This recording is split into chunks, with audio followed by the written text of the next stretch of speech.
اقوام متحدہ نے آج منگل کے روز اسرائیل کی جانب سے غزہ میں خوراک کو بطور ہتھیار استعمال کرنے کی شدید مذمت کرتے ہوئے اسے ایک جنگی جرم قرار دیا۔ خبررساں ادارے AFP کے مطابق اقوام متحدہ کے انسانی حقوق آفس نے اسرائیلی فوج سے مطالبہ کیا ہے کہ وہ خوراک حاصل کرنے کی کوشش کرنے والے لوگوں پر گولیاں چلانا بند کریں۔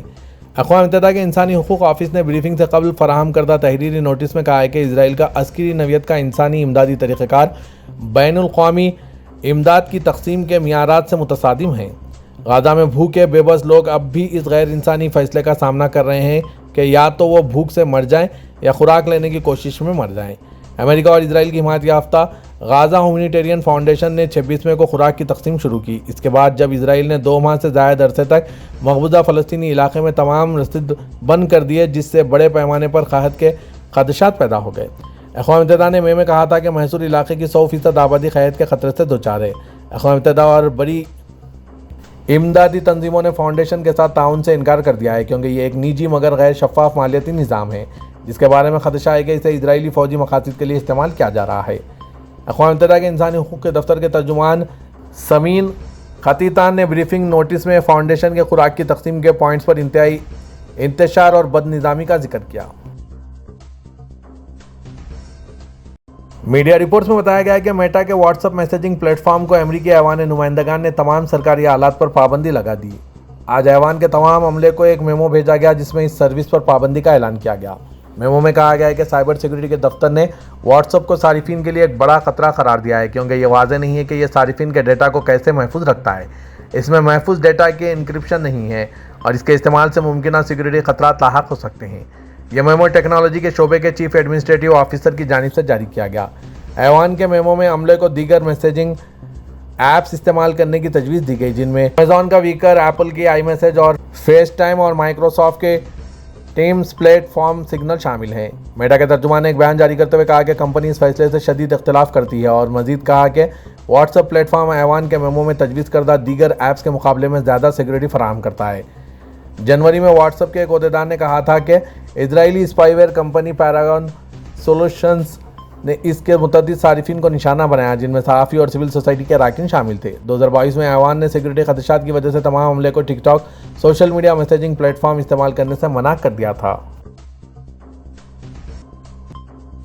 نیٹو کے سیکریٹری جنرل مارک روٹے نے ترکیہ کی دفاعی صنعت کی ترقی کو سراہتے ہوئے کہا کہ ترک دفاع صنعت کو برطانیہ، ناروے اور یورپی یونین کے ساتھ مزید قریبی تعلقات قائم کرنے چاہیے۔ مارک روٹے نے آج منگل کے روز دی ہیگ میں نیٹو پبلک فورم سے خطاب کرتے ہوئے کہا کہ ترکیہ کی دفاعی صنعتی مضبوط بنیادوں پر قائم ہے۔ کبھی کبھار ہم بھول جاتے ہیں کہ ان کے پاس کیا کچھ ہے۔ میں نے ان کی کچھ کمپنیوں کا دورہ کیا، یہ واقعی متاثر کن ہے۔ انہوں نے مزید کہا ہمیں یہ یقینی بنانا ہوگا کہ ترک دفاعی صنعتی بنیاد پر برطانیہ، ناروے اور یورپی یونین کے ساتھ جتنا ممکن ہو قریبی طور پر جڑے ہو۔ روٹے نے اتحاد کے اندر دفاعی تعاون کے فریم ورک کی بنیاد پر اندرونی تقسیم بندی کے خلاف خبردار کرتے ہوئے کہا آئیے نیٹو کے اندر ایسی دیواریں نہ کھڑی کریں، یہ مددگار ثابت نہیں ہوگی۔ نیٹو کے 32 رکن ممالک کے رہنما 24-25 جون کو دی ہیگ میں ایک اہم اجلاس کے لیے جمع ہوئے جس میں دفاعی اخراجات میں اضافے اور یوکرین کی رکنیت کی درخواست پر بحث و مباحثہ غالب رہا۔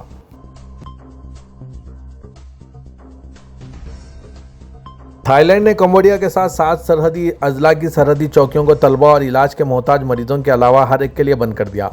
اطلاع کے مطابق زمین کے موضوع پر بتدریج بڑھتے ہوئے تنازع کی وجہ سے تھائی لینڈ افواج کی طرف سے سرحدی آمد و رفت تقریباً مکمل روکے جانے کے بعد آج منگل کے روز کمبوڈیا کے ساتھ سرحدی چوکیوں کو بند کر دیا گیا۔ اس فیصلے کے بعد درجنوں سیاح اور مزدور جن میں سے کچھ بچے بھی شامل ہیں محصور ہو کر رہ گئے ہیں۔ تھائی لینڈ اور کمبوڈیا کے درمیان ایک طویل عرصے سے جاری تنازع گزشتہ ماہ فوجی جھڑپوں میں تبدیل ہو گیا تھا جس میں ایک کمبوڈین فوجی ہلاک ہو گیا تھا۔ سائکیو صوبے میں بین کھولنگ لوئیک چیک پوائنٹ پر دھکم پیل شروع ہو گئی۔ یہ وہ مرکزی گزرگاہ ہے جہاں سے لوگ زمینی راستے سے کمبوڈیا کے سیم ریپ واقع اینگورواٹ کمپلیکس جاتے ہیں۔ زیادہ تر باقاعدگی سے بغرض تجارت تھائی لینڈ آنے والے 50 کمبوڈین چیک پوائنٹ پر پھنس گئے ہیں اور اپنے گھروں کو واپس نہیں جا پائے۔ خلیج تعاون کونسل کے سیکریٹری جنرل جاسم محمد بدوی نے کہا ہے کہ آج منگل کو قطری دارالحکومت دوحہ میں خلیج تعاون کونسل کے وزارتی کونسل کا 49واں غیر معمولی اجلاس منعقد ہوا۔ سبق ویب سائٹ کے مطابق اجلاس کی صدارت موجودہ سیشن کے صدر اور کویت کے وزیر خارجہ عبداللہ یحییٰ نے کی۔ سیکریٹری جنرل نے بتایا کہ اجلاس میں قطر پر ایرانی میزائل حملے کی تازہ ترین صورتحال پر غور کیا گیا۔ انہوں نے اس بات پر زور دیا کہ یہ اجلاس قطر کے ساتھ مکمل یکجہتی کے اظہار کے طور پر منعقد ہوا اور اس بات کی بھی تصدیق کی ہے کہ قطر کا امن و استحکام خلیج تعاون کونسل کے تمام رکن ممالک کے امن و استحکام کا حصہ ہے۔ سعودی عرب نے ایران اور اسرائیل کے درمیان جنگ بندی کے اعلان کا خیر مقدم کیا۔ سعودی پریس ایجنسی کے مطابق وزارت خارجہ نے بیان میں کہا ہے کہ سعودی عرب خطے میں کشیدگی ختم کر کے فریقین کے درمیان جنگ بندی کے معاہدے کا خیر مقدم کرتا ہے۔ وزارت خارجہ نے خطے میں کشیدگی کے خاتمے کے لیے امریکی صدر ڈونلڈ ٹرمپ کی کوششوں کو سراہا۔ وزارت خارجہ نے کہا کہ سعودی عرب کو امید ہے کہ آنے والے دنوں میں تمام فریق تحمل کا مظاہرہ کریں گے، طاقت کے استعمال یا اس کی دھمکی سے گریز کریں گے اور یہ معاہدہ خطے میں امن و استحکام کی بحالی میں مددگار ثابت ہوگا تاکہ مسلسل کشیدگی کے خطرات سے بچا جا سکے۔ بیان میں کہا گیا کہ سعودی عرب ایک بار پھر اپنے اس پختہ موقف کا اعادہ کرتا ہے کہ علاقائی تنازعات اور اختلافات کے حل کے لیے مکالمہ اور سفارتی ذرائع اپنانے چاہیے تاکہ ریاستوں کی خود مختاری کا احترام کیا جا سکے اور خطے و دنیا میں امن، استحکام، خوشحالی اور ترقی کو فروغ دیا جا سکے۔ سعودی عرب نے ایران کی جانب سے قطر میں اہداف پر کیے گئے حملوں کی سخت مذمت کی۔ ایس پی اے کے مطابق وزارت خارجہ نے ایک بیان میں کہا ہے کہ سعودی عرب قطر کے خلاف ایران کی جانب سے شروع کی گئی جارحیت کی سخت مذمت کیا ہے۔ بیان میں اسے اچھی ہمسائیگی اور اصولوں کی صریح خلاف ورزی قرار دیا گیا۔ بیان میں کہا گیا کہ یہ ناقابل قبول ہے اور کسی بھی صورت میں اس کا جواز نہیں۔ سعودی عرب نے قطر کے ساتھ یکجہتی اور مکمل سپورٹ کا اعادہ کیا اور اپنے تمام وسائل قطر کی سپورٹ کے لیے وقف کرنے کا عزم ظاہر کیا، چاہے وہ کسی بھی نوعیت کے اقدامات ہوں۔ سعودی عرب کے ولی عہد شہزادہ محمد بن سلمان نے قطر کے امیر شیخ تمیم بن حمد ال ثانی سے ٹیلی فون پر رابطہ کیا۔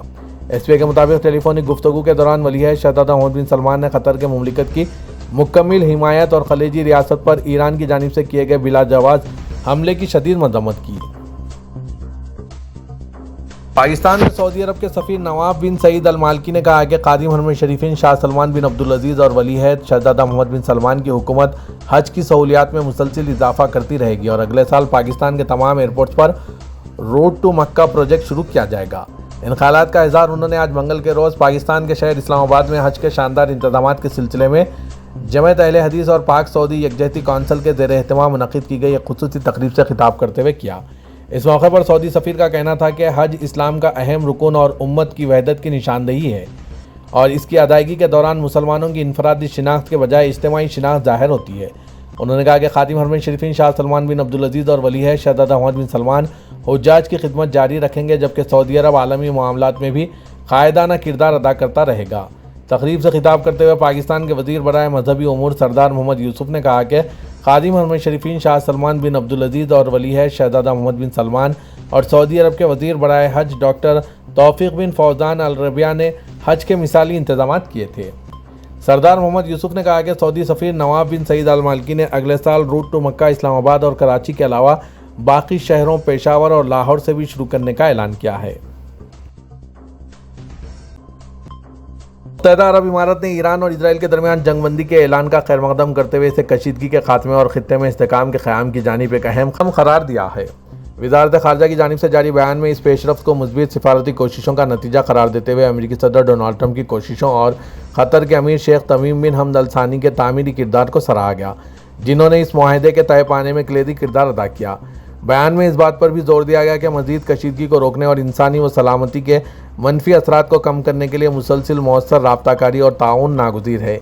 امارات نے ایک بار پھر اپنے اس غیر متزلزل موقف کا اعادہ کیا کہ تحمل، سیاسی حل اور جامع مکالمے کو ترجیح دی جائے گی تاکہ خطے کو مزید تنازعات سے بچایا جا سکے جو نہ صرف ترقیاتی امکانات کو متاثر کرتے ہیں بلکہ عوام کی سلامتی کے لیے بھی خطرہ بن سکتے ہیں۔